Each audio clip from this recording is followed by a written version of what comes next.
Hello class 8 student, this is our book name is Chenia, and today we will do question answer of lesson number 8, a pair of silk stocking. Let's see question answer exercise time.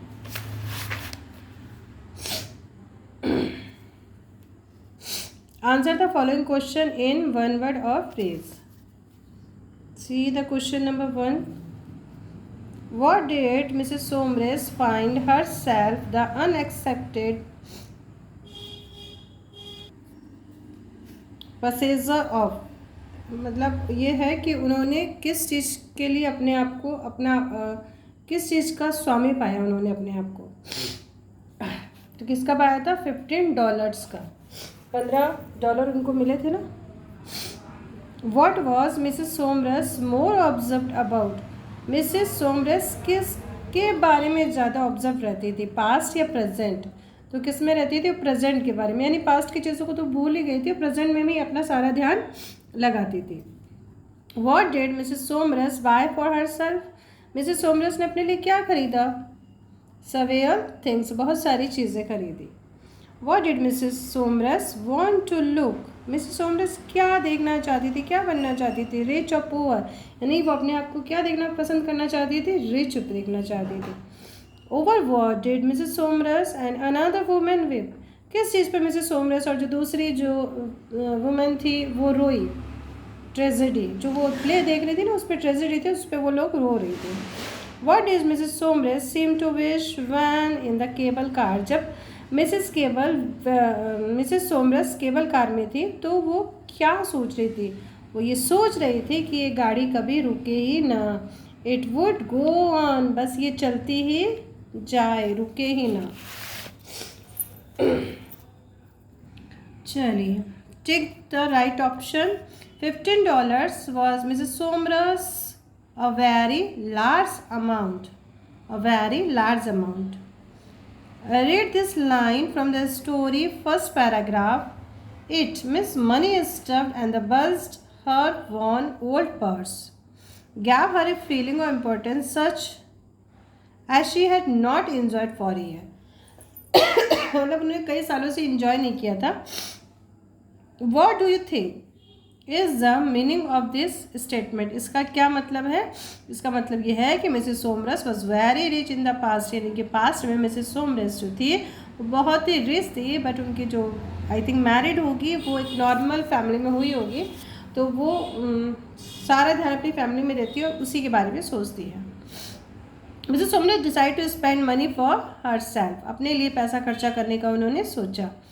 Mrs. Somers spent the money on her own luxury as she wanted to enjoy the old thing she was accustomed to, यानी कि जिसकी वो आदी थी वो सारी चीज़ें वो करना चाहती थी.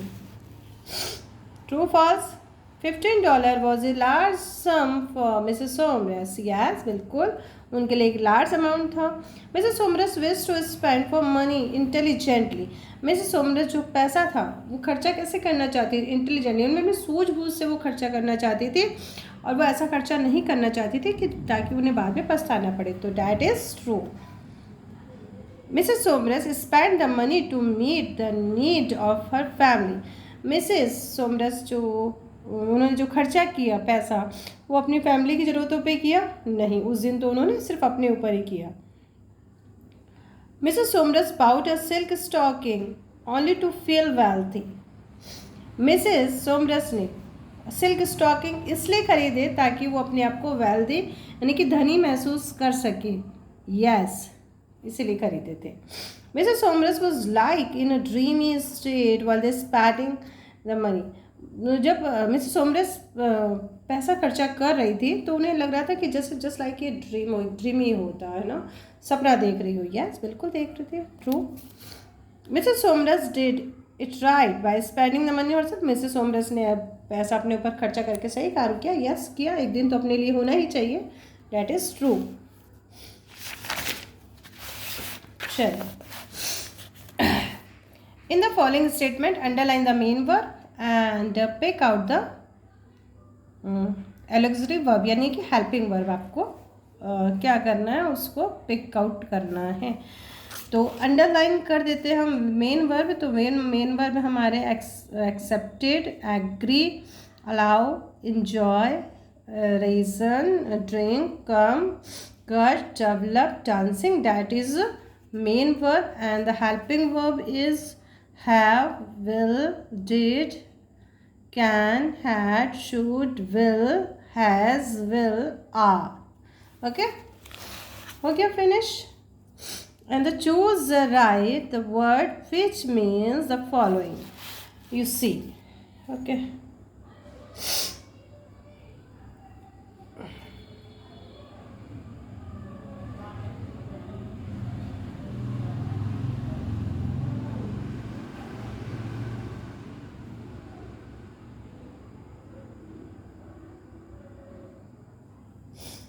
and the question number H is saying write any 3 articles against the following collective noun as shown. Collective noun आपको दिए हैं, इससे आपको चीज़ें लिखनी है कौन कौन सी हो सकती है। तो बेटा ये आप अपने मन से भी लिख सकते हो। It is not necessary that is written as you have to write, कि यहाँ पे जैसा लिखा है वैसा ही आपको लिखना ही ज़रूरी नहीं है। हौजरी में सॉक्स हैं, स्टॉकिंग्स हैं और यहाँ पे टाइट्स हैं। तो आप इसके अलावा हौजरी में और जो सामान होते हैं वो लिख सकते हो। फर्नीचर, चेयर, सोफ़ा, टेबल हो है, आप और भी चीज़ें आप अपने से लिख सकते हो। ओके, तो ये आप अपने से लिखेंगे तो ये आपको जल्दी लर्न हो जाएगा। चलिए आते हैं इसके क्वेश्चन आंसर पर। Firstly see the question, how did Mrs Sommers feel when she came to possess $15? कैसा फील कर रही थी मिसेस सोमरस जब उन्होंने अपने आप को $15 का मालिक पाया? आप लिखेंगे Mrs Sommers felt that it was a large amount and it gave her a feeling, और ये उनको एक फीलिंग दे रहा था of importance such as she had not enjoyed for years. यानी वो उनको ये फीलिंग दे रहा था that she is rich, and उन्होंने ऐसी फीलिंग बहुत सालों बाद महसूस की थी, बहुत सालों बाद महसूस किया था उन्होंने ऐसा। Question number 2, how did Mrs Sommers wish to use money she had now? और मिसेस सोमरस की क्या इच्छा थी, वो मनी को कैसे यूज़ करेंगे? मनी को कैसे यूज़ करेंगे?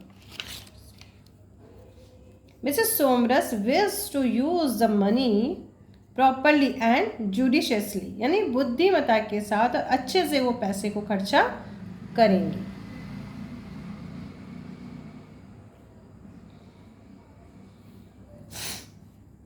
What vision excited Mrs. सोमरस? क्या विज़न था, क्या वो सोच के एक्साइट हो रही थी? यस, क्या था? The vision of being rich excited, यानी कि अमीर होने का विज़न एक्साइटेड करता है किसको? मिसेस सोमरस को। The vision of being rich excited Mrs सोमरस।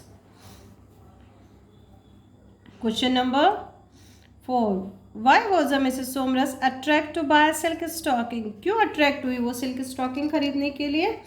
क्यों हुई? Mrs Sommers was attracted to buy silk stocking because of softness and luxury, क्योंकि वो दिखने में सॉफ्ट थे और लग्जरी थे। लग्जरी मतलब लग्जरी का कह सकते हैं आप, जैसे अमीर लोग पहनते हैं ना कोई चीज़ें, ठीक है, तो उसको यहाँ पे लग्जरी बोला गया है कि अमीर लोग ही पहनते थे, जालीदार पहनते थे और कढ़ाई होती थी और वो बहुत सॉफ्ट होते थे। स्टॉकिंग मीन्स मोजे जो घुटने तक लंबे होते थे, ठीक है, तो इसलिए उन्होंने उसको ख़रीदने की इच्छा की और वो पहले वैसा पहनते थे बिफोर मैरिज, और मैरिज के बाद में वो परचेज़ नहीं कर पाई तो उनकी इच्छा थी कि वो उसको खरीदें। Mrs. Somers bought things for herself and enjoyed herself as if she were rich. Explain her state of mind in doing all this. ठीक है, तो ये है कि मिसेस सोमरस ने बहुत सारी चीज़ें अपने लिए की, बहुत सारा एंजॉय किया जब वो अमीर थी। ठीक है, मानो कि वो अमीर है, मानो कि वो अमीर है, तो ऐसा उन्होंने क्यों किया, उनके माइंड में क्यों चल रहा था, क्यों चल रहा था? क्योंकि वो पहले अमीर थी, शादी के पहले वो अमीर थी, इसलिए उनके दिमाग में ऐसा चल रहा था। Mrs Sommers had been once rich, Mrs Sommers अमीर थी, and now she could even for a little time wanted to enjoy living those past moments, और वो उसी तरह के पुराने जो मोमेंट थे उनको जीना चाहती थी। वो 15 जो डॉलर थे उनके साथ में वो खुशियाँ वापस अपने लिए लाना चाहती थी। What did the man sitting opposite her in the cable car see in Mrs. Somers' face? और जो उनके कार में जो अपोजिट बैठा था वो मिसेस सोमरस का फेस जो है वो फेस में क्या देखा उसने? फेस में ये देखा कि the man sitting opposite her in cable car, जो आदमी बैठा था अपोजिट में, सीन मिसेस सोमरस फेस, मिसेस सोमरस के फेस में उसने क्या देखा? अ पायोगेंट विश, एक विश देखी उसने, एक मार्मिक, एक अजीब सी विश देखी उनके फेस पे। That the cable car would never stop, कि केबल कार कभी रुके नहीं, एनीवेयर मिस, कहीं भी कि केबल कार कहीं भी रुके नहीं, but go on and on with her for ever, बल्कि ये कार उनको ले जाए और आगे और आगे और आगे हमेशा के लिए लेते जाए और कहीं भी ये कार रुके नहीं। यानी कि वो, अब मुझे ऐसा लगता है और आपको भी लगता है कि अब वो अपनी लाइफ को पूरी तरह एंजॉय करना चाहती थी, इस केबल कार के साथ वो बहुत दूर निकल जाना चाहती थी। तो ये थी मिसेस सोमरस की स्टोरी, जिन्होंने अपनी लाइफ को अपनी शादी के बाद बहुत सालों बाद एंजॉय किया, और आई थिंक एंजॉय करना चाहिए एवरी मोमेंट को, और वो कर भी रही थी, बट अपने लिए नहीं, अपनी फैमिली के लिए। ओके, फिर मिलते हैं। अच्छी स्टोरी थी, इसको फिर से पढ़िएगा, समझिएगा। तब तक के लिए बाय बाय, टेक केयर।